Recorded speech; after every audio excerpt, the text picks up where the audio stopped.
Sir अगर school खुल जाए। चलो, तो भाई प्रोडक्शन फंक्शन पढ़ रहे थे और मैंने आपको बताया था वेरी शॉर्ट पीरियड एकदम बकवास होता है। आप लेबर और कैपिटल कितना भी चेंज कर दीजिए बट आम की खेती, एग्रीकल्चरल प्रोडक्ट्स, मोनालिसा की पेंटिंग नहीं बढ़ा सकते। Is that clear? Short run is a period of time जहां पे लेबर तो बढ़ सकता है, घट सकता है, but capital would remain fixed. और लॉन्ग रन जहां पे दोनों चेंज हो जाएंगे। तो भाई शॉर्ट रन के पीरियड में जो हम थ्योरी पढ़ते हैं बच्चों, जैसे लॉ ऑफ डिमांड पढ़ा था, लॉ ऑफ सप्लाई पढ़ा था, वैसे यहाँ पे लॉ ऑफ वेरिएबल प्रपोर्शंस या law of returns two factor है। अब बच्चे पूछेंगे मेरे से, सर इसका नाम वेरिएबल प्रपोर्शंस या रिटर्न टू फैक्टर क्यों रखा गया है? तो भाई इसके लिए मेरे को थोड़ी सी वर्किंग आपको दिखानी पड़ेगी, तब मैं अपनी इस बात को प्रूव कर पाऊंगा।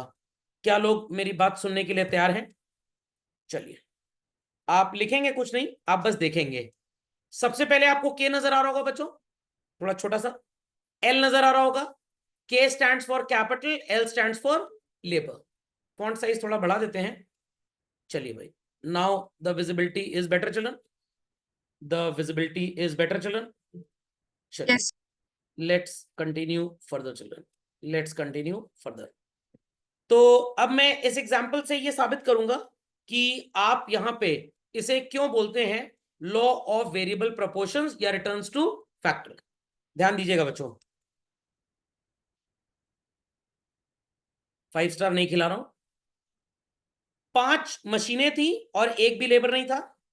फिर एक लेबर को हमने इनपुट किया, एक और लेबर को इनपुट किया, एक और लेबर को इनपुट किया, एक और लेबर को इनपुट किया, एक और लेबर को इनपुट किया, एक और लेबर को इनपुट किया, एक और लेबर को इनपुट किया, एक और लेबर को इनपुट किया, एक और लेबर को इनपुट किया।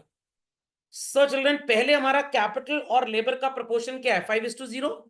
Then it is 5:1, 5:2, 5:3, 5:4, 5:5, 5:6, 5:7, 5:8 and so on. Is the proportion same children? Is the proportion same children? Not at, yes sir. not at all. Proportion different था, क्योंकि हमारी थियोरी का assumption ही यही है दैट आपका जो इनपुट होगा सो कॉल्ड वो कांस्टेंट नहीं रहेगा, वहां पे लेबर चेंज होता जाएगा but capital will remain fixed. इतनी बात सबको समझ में आ गई? दिस इज द रीजन कि इस थ्योरी को लॉ ऑफ वेरिएबल प्रोपोर्शन क्यों बोला जाता है। अब रिटर्न्स टू फैक्टर क्यों बोलते हैं? या रिटर्न्स शब्द का मतलब है आउटपुट चिल्ड्रन। क्या मतलब है? आउटपुट। और आउटपुट यहां पे किस बात को कॉन्स्टिट्यूट करेगा, ये थोड़ा सा इंपॉर्टेंट है समझना चिल्ड्रन, थोड़ा सा इंपॉर्टेंट है। आपके आईएससी की बुक्स में आपको टीपी जैसा टोटल प्रोडक्ट मिलेगा, एपी जैसा एवरेज प्रोडक्ट और एमपी जैसा मार्जिनल प्रोडक्ट। प्रैक्टिकली गलत है बच्चों, वो जब ओरिजिनल थ्योरी लिखी गई थी तो टीपी नहीं था, ये टीपीपी था, total physical product. Total physical product, physical product में और टोटल प्रोडक्ट में डिफरेंस होता है। अगर मैं टीपी लिखूं तो इसका मतलब total output expressed in terms of money, but जब मैं टीपीपी लिखता हूं तो इसका मतलब it could be pieces, units, dozen, मतलब उसकी एसआई यूनिट। तो टीपी लिखना गलत है, टीपीपी लिखना एकदम सही है। तो हमने सो कॉल्ड 5 मशीनें और 0 वर्कर्स इंट्रोड्यूस किए। हमारा आउटपुट कितना होगा बच्चों? 0। एवरेज आउटपुट भी कितना होगा? 0। एक भी लेबर था ही नहीं तो डिफरेंस इन आउटपुट कुछ भी नहीं होगा। तो टीपीपी का मतलब होता है बच्चों total product, total physical product, total output. APP का मतलब होता है एवरेज फिजिकल प्रोडक्ट या एवरेज प्रोडक्ट, मतलब एक लेबर की वजह से कितने यूनिट्स प्रोड्यूस किए गए। तो अगर 4 वर्कर्स ने 1000 यूनिट्स फैक्ट्री में बनाए तो एक वर्कर का आउटपुट कैसे निकालेंगे आप? 1000 डिवाइडेड बाय 4, तो एवरेज हो जाएगा 250। एंड एमपीपी हमारा मार्जिनल प्रोडक्ट। खोपड़े में बात गई। तो बच्चों, आपको किसी जमाने में टोटल यूटिलिटी और मार्जिनल यूटिलिटी पढ़ाया था? टोटल यूटिलिटी और मार्जिनल यूटिलिटी पढ़ाया था? वैसे ही आज हम आपको पढ़ा रहे हैं total product and marginal product. ये क्यों चलाया बीच में सर? पापा और मम्मी जा रहे थे, आप सोचे हमें बैठा लीजिए गाड़ी में, पेट्रोल तो उतना ही लगेगा। तो पापा is total physical product, mummy is marginal product, और आप क्या हैं? अब पूरा जा एवरेज फिजिकल प्रोडक्ट। ऐसे ही लिख लिया, इसका कोई काम धाम है नहीं। आगे चलूं बच्चों। 5 मशीनें थी मेरे पास, स्विंग मशीन, और मेरे पास एक इंसान आया अपने कुशल भाई, कहने सर दर्जी की नौकरी है क्या? मैंने क्या करोगे? सर कपड़ा सिलेंगे। मैंने कहा अच्छा चलो मशीन पे बैठ जाओ। और इसने बच्चों 100 यूनिट्स सिल दिए एक दिन में। कितने? 100 divided by 1 is what? 100। Zero labour पे हमारा आउटपुट भी कितना था? 0। एक लेबर पे आउटपुट कितना है? 100। तो बच्चों what is the change in output? 100। तो जैसे टी का चेंज एमयू होता था, टीपीपी का चेंज एमपीपी है। बातें समझ में आ रही हैं बच्चों? बातें समझ में आ रही हैं? Yes.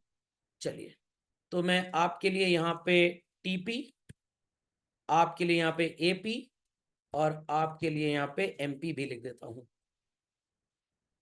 चलें आगे भाई, चलें आगे भाई। Yes. चलिए, कोई क्वेरी किसी की यहां तक? नेक्स्ट। अब हमने कहा चलो एक और वर्कर हायर करते हैं। कृषिप जी कह रहे हैं सर हम भी इन्हीं के स्कूल के हैं सर, साथ में आएंगे साथ में जाएंगे, शाम को खाली हैं सर, हमको भी काम धंधा दे दीजिए। मैंने कहा तुम भी लग लो।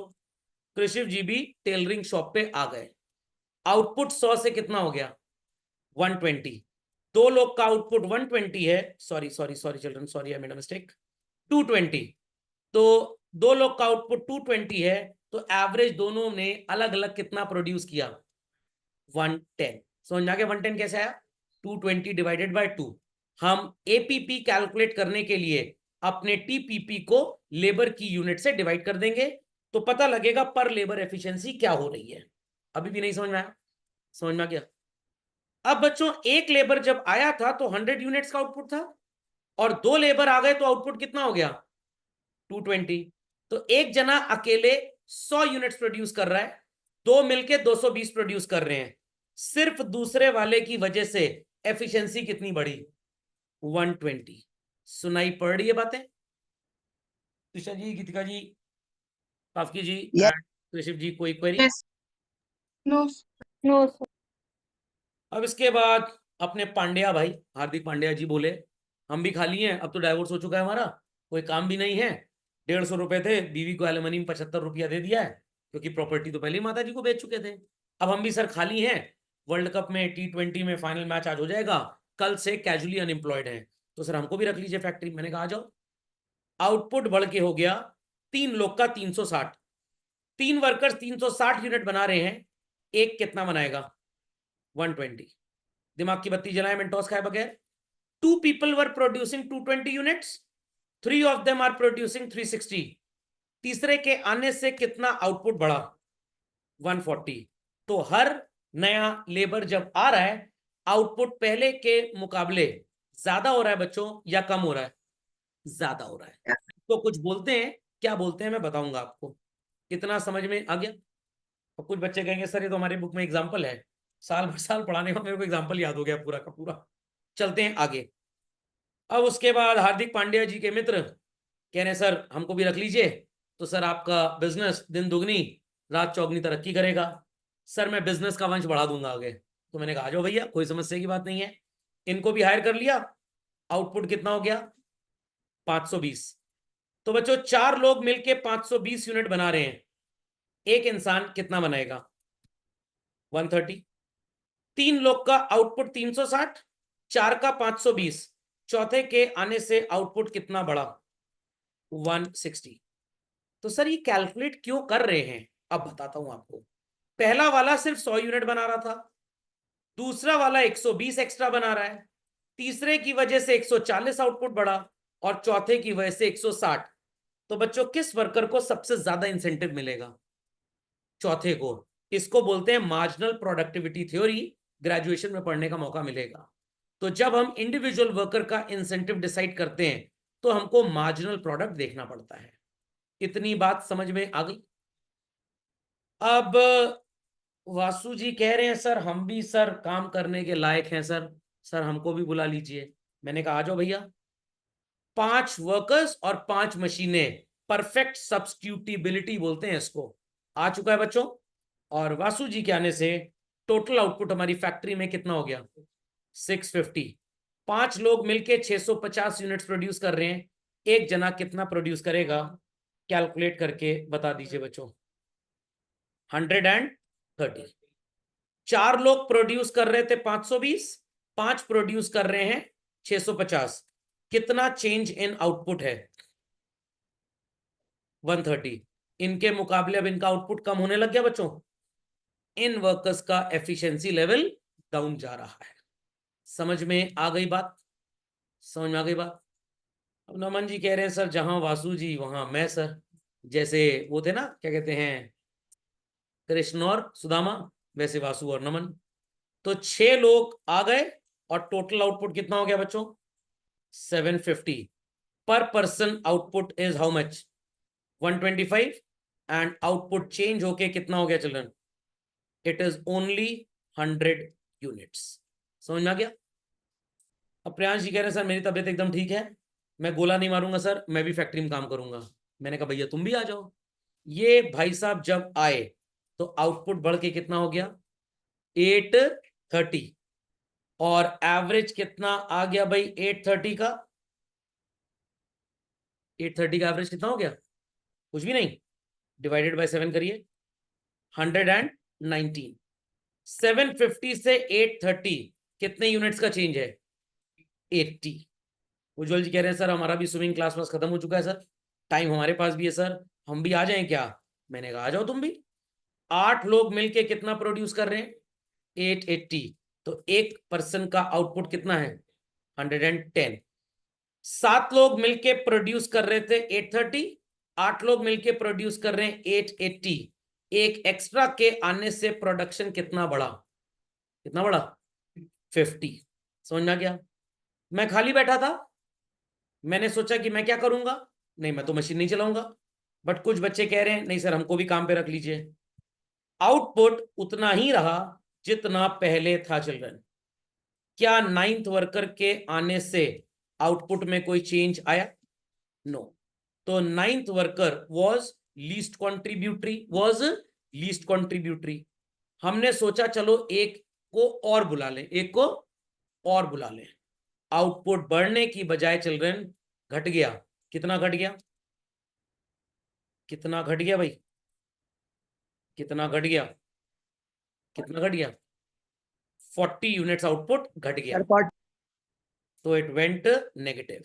सोचा चलो एक और को रख के देखते हैं। आउटपुट फर्दर घट गया चिल्ड्रन, 770 हो गया, और पर पर्सन 70, और फर्दर घट के कितना हो गया चिल्ड्रन? 70। क्या आप 9th वर्कर को हायर करेंगे? क्या आप 10th और 11th वर्कर को हायर करेंगे? नो। तो एक बार हम झटका खा चुके हैं कि 8th वर्कर तक तो हमारा आउटपुट बढ़ता है। 1 से लेकर 5 तक तो तेजी से बढ़ रहा था, बट 5 से लेकर 8 तक बढ़ रहा है, बट धीरे धीरे बढ़ रहा है। बट 9th में तो कोई चेंज आया ही नहीं। 10th और 11th तो लाई चना खा रहे थे और हमको नुकसान देके चले गए। Will we be hiring this so called 9th 10th and 11th worker children? Not at all. तो ये जितना भी आउटपुट है ये किसकी वजह से है चिल्ड्रन? लेबर की वजह से। इतना समझ में आ गया? That's why the theory is called as what? Law of returns to a factor. और लेबर और कैपिटल का जो प्रपोर्शन है, क्या ये आपको सेम नजर आ रहा है बच्चों? No. That's why we call it as law of variable proportions. इतनी बात सबको समझ में आ गई बच्चों? पिक्चर अभी बाकी है, पिक्चर अभी बाकी है। आपने ये सब लिख लिया होगा शायद, चलो सबने लिख लिया। चलिए कुछ मार्किंग करनी फर्दर स्टार्ट करिए। This phenomena is titled as something. Further, this phenomena is also titled as something. And children, further, this phenomena is also titled as something. What they are being titled as children? समझने को तैयार है लोग? समझने को तैयार है भाई? स्टार्टिंग में आपका आउटपुट दनादन बढ़ रहा है, इसको बोलते हैं children increasing returns to a factor. क्या बोलते हैं? Increasing returns to a factor. आपने जितना इनपुट बढ़ाया आउटपुट उससे कहीं ज्यादा बढ़ा।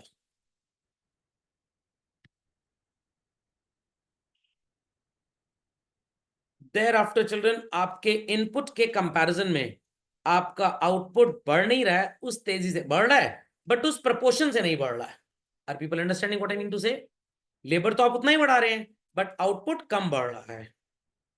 और उसके बाद तो भाई करेला ऊपर से नीम चढ़ा, आउटपुट बढ़ने की बजाय क्या हो गया? घट गया children.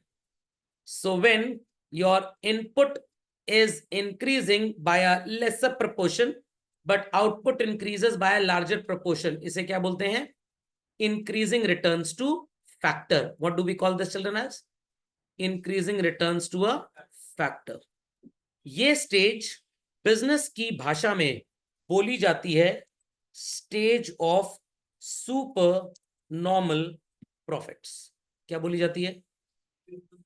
Stage of super normal profits. Diminishing returns का मतलब बच्चों लॉस नहीं होता है, ये रिटर्न्स सो कॉल्ड आपको हो रहे हैं बट सो कॉल्ड प्रॉफिट थोड़ा कम हो रहा है। आई रिपीट चिल्ड्रन, प्रॉफिट थोड़ा कम हो रहा है। तो बिजनेसमैन बच्चों क्या कम प्रॉफिट के केस में दुकान बंद करके भाग जाएगा? नो, वो बिजनेस करेगा because he is getting which type of profits? Normal profit children. And negative returns का मतलब it is the stage of losses. Loss के केस में हम बिजनेस को शट डाउन करने की सोचेंगे सर?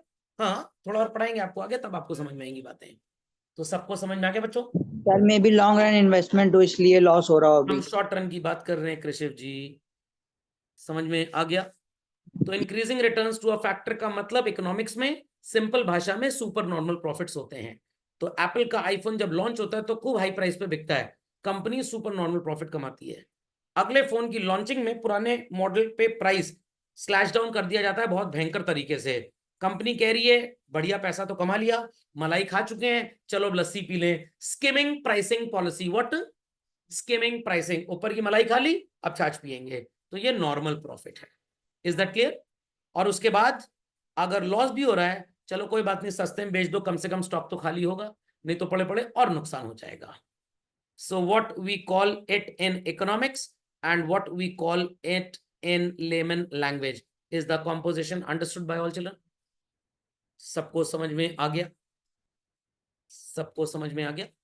चलिए Yes. झटपट अपडेट करें, झटपट। Let's continue further to this children. चलते हैं आगे।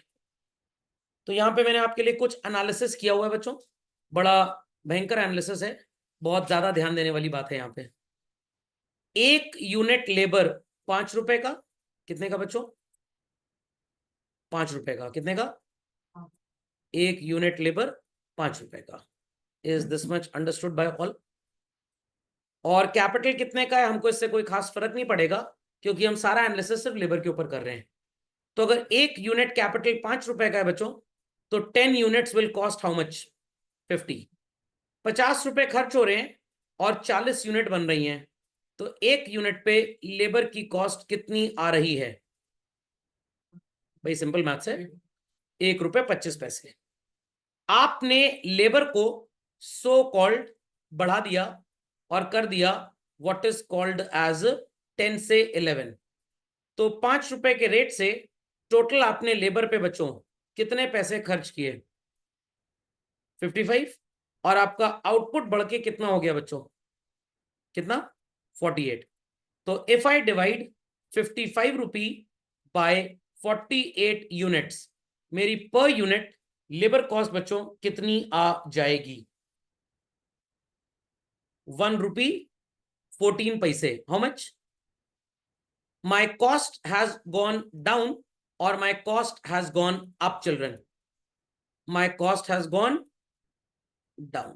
समझ में आ गया? अगर मैं आपसे बोलूं कि 1 रुपए 25 पैसे खर्च हो रहे हैं लेबर पे और सामान 5 रुपए देके जा रहा है तो 3 रुपए 75 पैसे का प्रॉफिट। बट अगर लेबर कॉस्ट 1 रुपए 14 पैसे और 5 में ही सामान अभी भी बिक रहा है तो हमारा प्रॉफिट बढ़ जाएगा। That's why it is called as what? Increasing returns to a factor. और इसका एक और नाम है बच्चों, इसका एक और नाम है period of diminishing costs. What children? Period of diminishing costs. खोपड़े में बात गई? खोपड़े में बात गई भाई? It's a period of diminishing costs. Logic understood? तो इंक्रीजिंग रिटर्न्स बोले या डिमिनिशिंग कॉस्ट बोले, बात एक ही है।